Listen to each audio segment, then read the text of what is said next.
Do you know why you struggle financially? Do you know why you've got no money at the end of the month? Because you have the habits of poor people. You see, rich people, we have very, very different habits compared to the poor and the middle class. Today, I'm going to teach you what those habits are. We are what we repeatedly do. Human beings, we are creatures of habits. You notice that you kind of do the same thing, the same routine over and again and again and again. See, getting rich is not an act. It is a habit. So it is staying poor. It's also not an act. It's not something that just happens to you. It is a habit. So let me teach you the 3 best habits of rich people. The very first habit of rich people, and that is they count their money. Poor people don't count their money. They get a paycheck, they deposit the paycheck, they spend the money. They have no idea what the expenses are. They have no idea how the money flows. You notice poor people, they job, they have a job and wait till maybe once a year when they file the tax return, the taxes that are owing, is how much you have to pay. They look at the numbers. They don't even look at the fucking numbers. They just, okay, all right, that's how much I need to pay, file tax return, and that's it. And look at it maybe once a year. Rich people, we don't do that.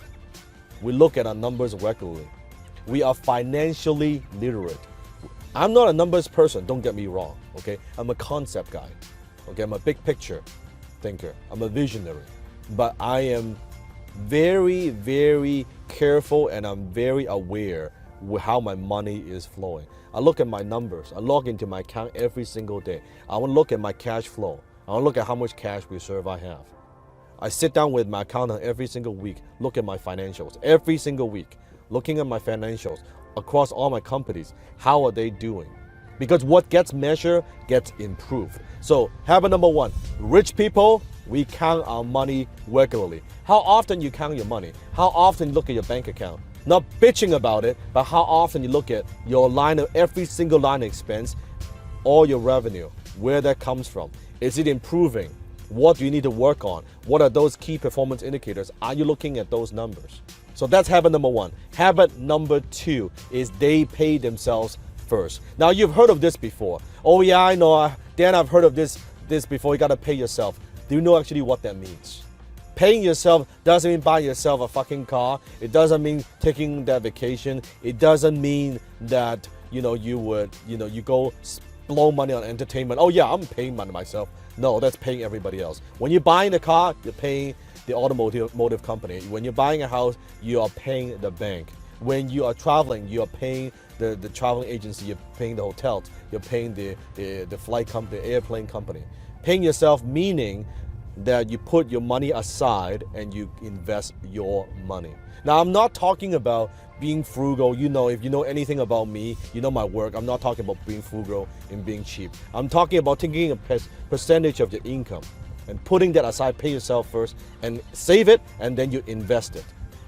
That's what I mean by paying yourself. And a lot of people, if you read the book, The Richest Man in Babylon, it talks about that you should save 10% of your money and pay yourself 10%. I'm telling you, nowadays, with what's happening with inflation, with what's happening in the world, every fucking thing is more expensive. If you want to get rich, paying yourself 10% is way, way, way, way not enough. You should, at the very minimum, I don't care where you are, start off with 10%. I don't care if you're making $30,000 a year, you pay yourself 10% of that. 40, 50, 60,000, you pay yourself 10%. And as your income increases, I want you to also increase the ratio. So you should, at first 10%, then you should aim to save 15%, 20%, 30%, 40%, to a point where you are making so much more money, and then now you're only spending a small percentage of what you earn. That's your goal. That's called paying yourself. So that's habit number 2. Pay yourself first. Habit of rich people number 3, and that is rich people are constantly improving their earning ability. Because you might be thinking, Dan, okay, I want to pay myself first, but I'm not making enough money. I'm only making a few thousand a month. I couldn't even afford to pay my bills. How am I going to pay myself first? First of all, you got to have the habit of paying yourself first. If you're not paying yourself first, even a tiny small percentage, when you're making 30, 40, 50, 60, $100,000 a year, I guarantee you when you're making $1 million, $2 million a year, you're not paying yourself. It is a habit that I'm talking about.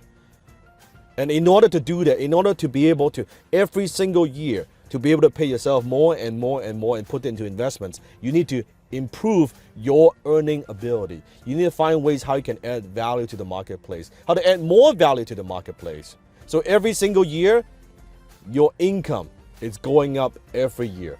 If you've been working in the real world and you have your own business and your income kind of stays flat for the last 2, 3, 5 years, then shame on you. It means you're not learning. It means you're not thinking. It means you're not growing. Every single year, your income, you have to strive to improve that, your earning ability. And rich people, we're always constantly looking for ways to improve our earning ability, but also looking for ways to add leverage, to apply leverage into what we do. Maybe it's through relationships. Maybe it's apply leverage through learning. So I know I have more ideas, I have more strategies. I can improve what I do. Maybe it's through better people that bring on better people to my team so we can perform at a higher level, right? Maybe it's through marketing. How can I get my message out there? How can I have people know what I have to offer? We're always constantly looking for leverage. So those are the habits, the 3 best habits of rich people. Understand this. I'm going to leave you with a quote. You do not decide your future. You decide your habits. And your habits decide your future.